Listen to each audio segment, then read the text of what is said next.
Hello, cosplay world. This is a Bangaa. It's a lizard person from Final Fantasy. This one is specifically from Final Fantasy Tactics Advanced 2. Yes, I like Final Fantasy Tactics, actually, Final Fantasy in general.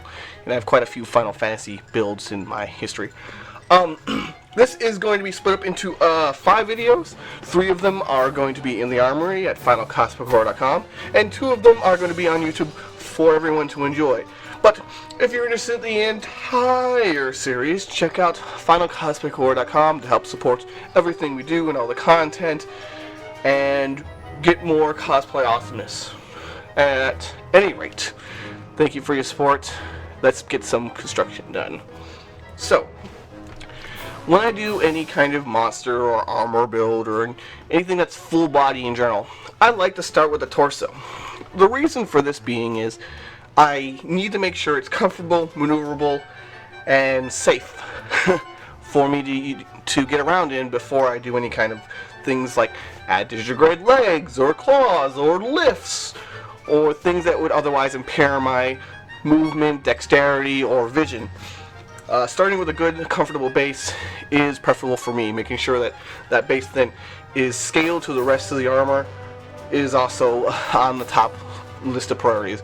I've seen people who start out with arms and legs, and then when they get to the torso, it's not quite the right size and they can't fit the human anatomy. The trick is, in costume, that there is in fact a human in there. The difference between a costume and a really nice statue you happen to be standing in is that you can get around in it. So, the main torso, and well, all of these pieces here are going to be made out of PVC sheeting. We're going to be heating it up with our heat gun and bending it into place. The clamps there are to help maintain the shape because it's kind of hard to get a uniform heat over the entire surface, get it uniformly heated over the entire surface, so it's kind of easier to get it done sectionally. We're going to be bending these into cones, ovalish cones, just because the design suits it to fit, to kind of lie against the main body in an oval shape. Now, you may have noticed that I cut out a little crescent in the armpit and then folded that over a moment ago. The reason for this is if we don't fold it over and round it, that plastic's going to be rather sharp and it's going to dig into our armpit. It's going to be rather uncomfortable. And I've been in enough suits to know making sure your arms and your legs, or your armpits and like your pelvis and around your neck, are comfortable is hugely beneficial when you're in a costume for longer than half an hour. But you'll see here I'm rounding and sanding the edges to make sure it's not sharp and more comfortable overall. Now, I'm not doing it in the arms because it's a little more noticeable, and I'm kind of willing to give that up for accuracy and looking good. But for the main chest section there, I've bent it over because it is absolutely going to be stuck right up in my arm. Whereas the shoulder sections are going to be adjustable and they're going to move around. So, what I'm going to be doing for a moment is refining the shape, making sure that they match each other. I started off with strips of plastic and bent them into slight cones. Any kind of extra material was cut away. If you want to go through the time of the math to do perfect arcs with perfect curvature to get the cone you're looking for, by all means, go forth and do it. But with the seam being hidden on the inside or covered up by something like, say, wood filler or plastic filler, it's not a huge deal if that seam isn't perfectly perpendicular up and down. Okay, in a craftsmanship competition, I might focus on that, but otherwise, most people don't care.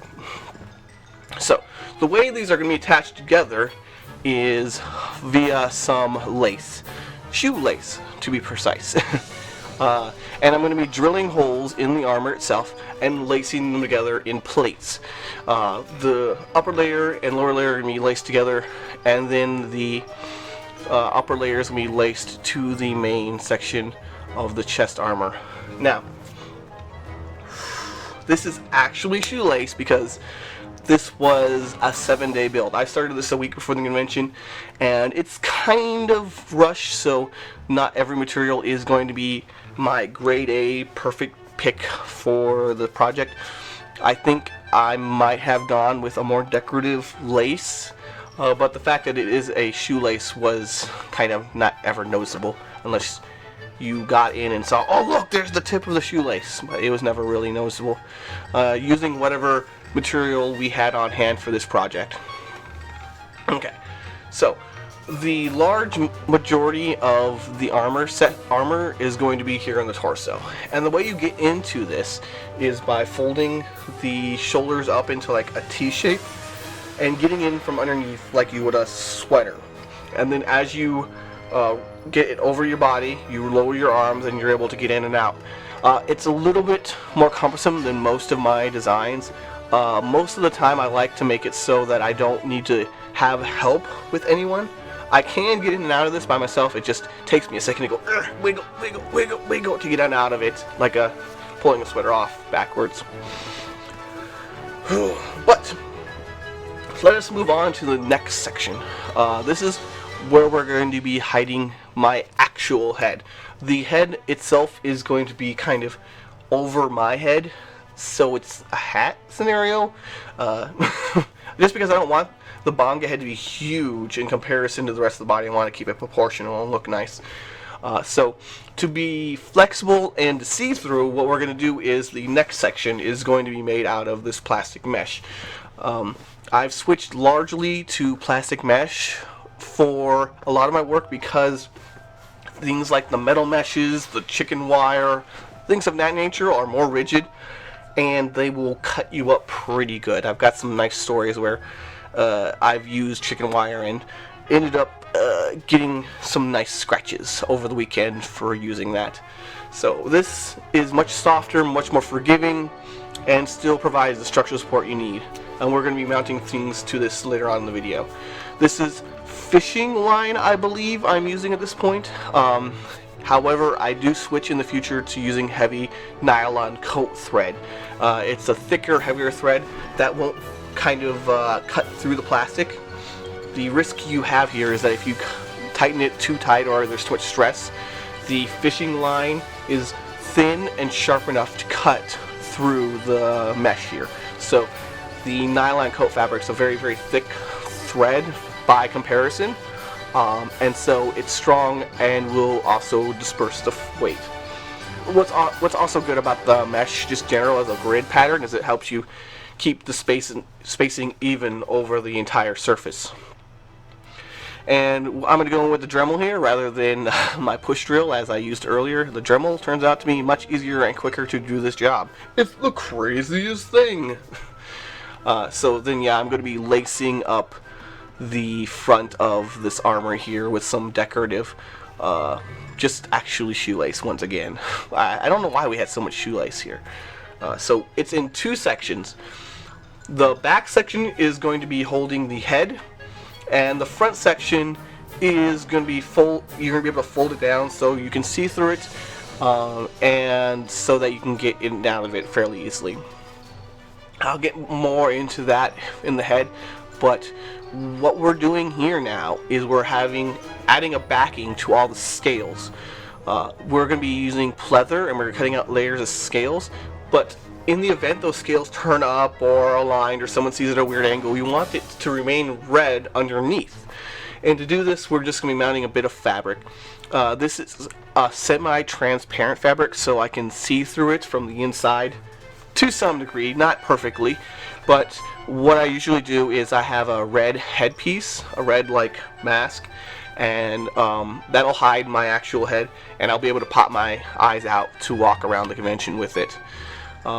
The scales here are straight up just a bunch of triangles I cut out in strips, and I'm going to cut it to length and layer them over each other. One thing I'm going to do to finish these scales is run a bit of red acrylic paint so that you can't see the white fabric underneath. That's like the only thing that I would nitpick about this, is making sure that the white sections are not visible. But as you can see, the head there is mounted we'll talk about in the head tutorial, and it folds back, allowing us to see through. I hope you guys enjoyed. Stick around or go to Final Cosmic Horror for the second part in this series. I hope you enjoy. Good times to all. If you like this video, we have a matching video on finalcosmichorror.com. Click the link in the description to check it out.